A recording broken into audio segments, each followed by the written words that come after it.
Hello, and welcome to another episode of Creating Cultures that Outperform. I'm Frank Wander, and I'm here with my co host, Terry Mays, about to launch into another great episode on unproductive office personalities. Today, we're going to be covering the know it all. These people can be incredibly annoying. If you've ever had the good fortune, quote unquote, of working with one of these folks, you know they can really ruin a meeting and set people off. And before we get into it, some quick intros. Tara, why don't you quickly just say hi and introduce yourself? Hello, I'm Terry Mays, a certified culture engineer with emphasis on helping companies bring out the best in their people. That is so important. You do want to get the best out of your people. And I'm the CEO of People Productive. We help companies use the time, talent, energy of the people most effectively so that they do, in fact, have a culture that outperforms and they unlock the best their people have to give. So let's talk about the know it all personality. If you ever run into them, they have the answer to everything. They don't want to listen to anybody else. They have know everything that's right. It's almost like this force field around them where you can't get a word in edgewise. And they can be really off putting in meetings. You can see meetings start to go sour when these people are there. They don't listen to anybody else's opinions. They don't want to thoughtfully dig into subject matters. They want to absolutely have the answer. And they've got the answer to everything, even if they don't, because nobody really knows everything. Right. And I've worked with a number of these people. They're interesting. You can try a number of different tactics working with them. Like sometimes if you want them to come to your side of an opinion, you could say, hey, I know you're going to disagree with this, and then say what you want to say. And sometimes that could force them to like question what they're going to do because they do want to be the know-it-all. You're kind of forcing them to be a know-it-all, but they want to disagree with you too. So that's an interesting one to put them off a little bit. So you can work with them. I think you don't want to certainly do things that denigrate them or put them down because you do want to have a productive conversation. After all, they are there. You got to work with them. So you want to work with them in a very thoughtful way. And I'll open this up to Tara a little bit so I don't hog the show. Yeah, you're on a roll. Good stuff. Good stuff. A lot of times these unproductive personality types are really just shields because of insecurity. And so people that tend to be a know it all really don't know anything at all. They tend to kind of be on the other end of that where they don't want to be found out. So they have an answer for everything. They want Yeah. to steer the conversation, they want to dominate the conversation because as long as they're sharing their opinions and their thoughts, then nobody really has an opportunity to get a word in edgewise. So they're just trying to dominate everything because they don't want to be found out. They don't want people to know that they really don't know. The cool thing about being in situations with a know it all is you can start making stuff up. If you want to be, Yeah. play some jokes with them, just start making stuff up and see how long they can go along with you just making stuff up because they truly know it all. It's kind of annoying really when you think about it, but these people are very arrogant. They actually think that they're better than everybody else, that what they know is more than what everybody else knows. They really strive to have that approval and they want people to see them as the authoritative answer all the time, even when they don't know.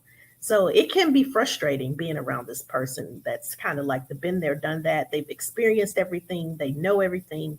Every time you bring up a conversation about something that you're doing or have done, oh, yeah, I did that too. I remember when this happened or when I did this. And it's like everything, they're always just like, yes, I know, I've done it. No big deal. Yeah, the one thing certain is they're not really interested in listening to you anyway. They want to talk, they want to dominate a conversation.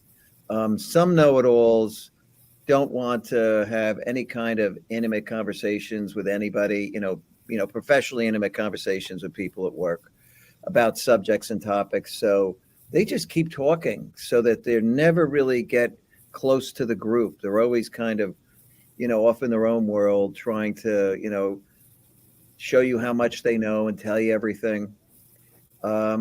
They really, really bring a meeting down, actually. I Yeah, found that being a yeah. little empathetic sometimes to what they're saying can open the door to having, maybe a chance to get some words in edgewise. And, I think you want to, even when you're with one of these people, sometimes they do make a good point, and you want to give them Mhm. credit for making a good point because they do know some stuff. But they want to show that they know everything. And they're very dangerous Yeah, because, if they have enough sway, they can get people to agree to doing the wrong thing. And right. that's a real problem too. I've seen some of them be know-it-alls, be wrong, but be very persuasive about it.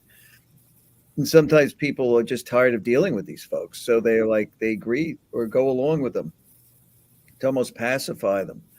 And that could be really, really damaging in an organization where you actually got to get stuff done and the truth matters. Right. You know? Right. You don't want that person to just kind of dominate everything and they really don't know. They're really not as knowledgeable as they're trying to appear and they're dominating everything. So then you end up with horrible solutions. You end up with designs that don't make any sense because they're really just dominating everything. They're trying to make sure that they're right all the time. So they think they're right and they want to push everything towards them being right. They don't want Yeah. anybody else to have an opportunity to prove them wrong. So they're taking extra steps. They'll find it, make excuses and everything to avoid being the wrong, having the wrong answer because they Yeah. really want to be right. They really do want everybody else to feel like they're not as smart, that they have to correct people around them all the time because they're just really more intelligent than everyone else. And Yeah. that's usually a sign of insecurity. It really is. When Oh, people it feel is. like they have to make you feel small so that they can feel big, it's almost always because of an insecurity that they have. I mean, you think about it, this is the ultimate lack of vulnerability. They've got to actually be there. They can never, ask questions and probe other people, say, what do you think? I don't know that. They've always got to have some answer for this stuff. And, one of the things you have to guard against if you're running the meeting is that they can really annoy people and it can actually set the meeting off. Yes. So you've got to be very, very careful when you're dealing with them. You want to be thoughtful about it. Um, I think you want to take time to really think before you react because they're annoying and they can get an instant reaction out of people, especially people who've had to deal with them a lot of times. So it's good to formulate your response in a very thoughtful way to what they're saying and, be the calm, cool, collected person at the meeting, showing how to deal with them in a professional manner because they will tick people off. There's no question, especially when Yeah. they're in an organization and people like, oh, they're at it again. Here we go. Yeah. Well, it's very annoying when you're trying to share some information or if you're sharing a story or an experience and you're being vulnerable. It's annoying when somebody comes up and they're just kind of like stealing your show, right? So it's your time to share and you're sharing and somebody just comes along and stomps all over what you're saying and just moves Uh, on to something else. Like, it really does make the other person feel devalued. Like, well, I was having this conversation or I was sharing something yeah.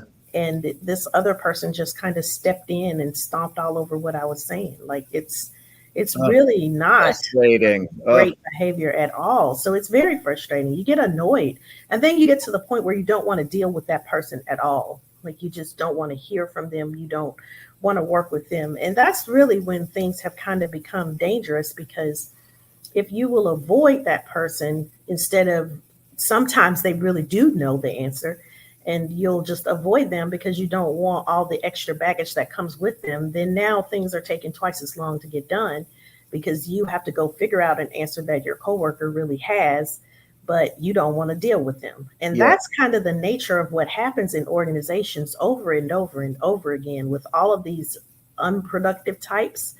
Yep. This is what makes them so unproductive is because you end up spending all this extra energy trying to handle this person. Oh, navigate through the nonsense. Yes, Yeah. it It's is really, terrible. it's terrible. And, this is where the leaders have to really be the coaches. They have to take these people aside and say, look, you can't come in and dominate the meeting, have the answer to everything. And actually, when you can prove with facts that they're incorrect, you've got to do that. You've got to say, look, you said XYZ. Actually, here are the facts. Right. So you weren't listening. You weren't open to what was going on. One of the ways at a meeting is, to throw out some things like, it's important that we're open to all possibilities, right? It's always we know we get a better answer when we're open as a group to all possibilities. So, throw out something like that might bring their guard down a bit, because that kind of puts them in a corner right away in a polite way without having to confront them. Might work. Yeah. Yeah. You can set boundaries with that person too. You Mhm. know, there are times when that know-it-all just wants to ramble on and on and on. They don't want to Mhm. stop because they feel like they know everything. You really do want to set some boundaries with that person. When you need to ask them a question and Mhm. they really do have the answer you need, just let them know, hey, I've only got, 15 minutes or 5 minutes to talk about this. I really need a quick answer, and look for them to give you that quick information. Yeah. And look, if you are the person leading a meeting and they're there, you want to establish a ground rules right up front that says, look, we've got a number of things we got to deal with here. I want everybody's input and opinion on this. So let's go around. Joe, what do you think? Mary, what do you think? Right. Just don't call on them in the beginning. Don't let them speak. Wait till they get there, and you might get a consensus from a number of people before they even have a chance to go, Right. which is an Right. interesting way to corner them too. So I think you gotta have leaders that coach these people though, because they are highly destructive of collaboration and teamwork. They bring meetings down. They bring the mood down in the place. Everybody knows it's like, oh, here's so and so again. I got to deal with this nonsense. Yes. Yeah. Yes. Marcelo, will you bring up the key takeaways? So this Mr. or Mrs. Know It All, these are people that we've all seen in the workplace. Mhm. They've been there and done that no matter what it is. They've always had it happen to them. Um, I love this quote that you won't learn if you think you already know everything. Oh, So that's great. you're in a terrible situation. It's really, you're doing yourself a disservice by feeling like you know everything or that you're smarter than everybody else. You're more equipped and better than everybody else. That really puts you at a disservice Mhm. because you're not able to learn, and if you're not learning, you're not growing. That's a true sign of growth, is when you're Boy, that learning is things so new. true. I love that quote. Yes, it They're, is perfect. they're really limiting themselves terribly. Yes, you've got to stay open to learning, because that's truly how you grow. That's how you expand. That's how you improve. That's how you get better. And I don't know anybody that doesn't want to get better at what they're doing. So this is Mhm. absolutely the wrong approach, is to not be a person that's open to learning and hearing new ideas. So some of the characteristics of this person: they are arrogant and argumentative. Every time you say something, they have a Yep. counterpoint, or they have some Yep. reason why their idea is better. They really believe that they're better than everybody else, and they feel the need to correct everybody and remind you that, hey, Mhm. you are wrong and I am right. In those times where they are wrong, they will find excuses and workarounds, and they just hate to be wrong. So they're going to do everything they can to not be wrong and to show that they're right. Oh Because yeah. after all, they want that approval. They want that spotlight to say, oh, yeah, this person knows a lot. They are the go to person. Yeah. And usually, when they're trying to be the go to person, they're usually not the go to person. Usually, there's somebody else altogether that actually is more knowledgeable than them, that's easier to work with, that ends up becoming the go to person. So Yeah. you have to be careful when you have this type personality. You don't want to let that fester in the organization. So this, Frank mentioned it before, that you've got to coach people when they are in this state and they feel like they have to be a know-it-all. Yeah. You really do have to coach them as a leader. You have to pull them to the side and let them know that that behavior is not acceptable, and really work with that person, because these are all personality types that we've been talking about, all these unproductive types. You can recover from this. This isn't something where it's just like, oh, you're a know it all, you have to stay that way. These are all things that you can learn and grow from. And even if you're a leader that's this way, you can grow from this. You can actually become a better leader by getting rid of some of these personalities. So, one of the best ways that I know how to do this is by disarming that know it all personality. So, that's your move, is for that know it all personality in your organization. The next time you interact with them, start asking them questions. And the more you dig into the details, the more they'll back off because they don't have the details, they don't have the knowledge, they don't have that deep understanding about it. And that's a surefire way to get the conversation to be shorter. Oh, yeah. And one of the things you don't want to do with these folks is corner them in a meeting, and prove them wrong, go out of your way to Right, prove that they don't know what right. they're doing. Because you're going to put them on a short fuse, definitely, right? They're trying to protect their ego as it is. They want to be bigger than they really are. They're Hmm. the know-it-all. So, you know, Yeah, you want to handle that questioning one on one. You don't want to yeah, do that in yeah. an open public setting. Oh, yeah. Don't tear them down in front of Yeah, everybody else. It's just the worst way to handle it, without a doubt. Do it one on one. If you got them cornered, don't take advantage of it. It's not yeah, going to really get you anything. yeah, But a very good episode. These people are incredibly irritating. They really, really are. We've all had to deal with them. They don't listen to anybody else. They're very difficult to coach, quite honestly, because they have real lack of self awareness, quite honestly. And these are deep seated things. So, try to coach them if you can. But, we gave you a number of things you could do to try to deal with them in the workplace. Certainly, leaders have to deal with them directly. But even if you're there are ways to slightly outmaneuver them, maybe try to get a better result. yes, And try these different tactics. You'll know who they are the minute you're around them just a little bit. You're going to go, oh, know it all. And then you could start formulating your strategy for dealing with them, because there are productive ways of actually handling individuals like this in the workplace. So, listen, thank you for coming to another episode of Creating Cultures That Outperform.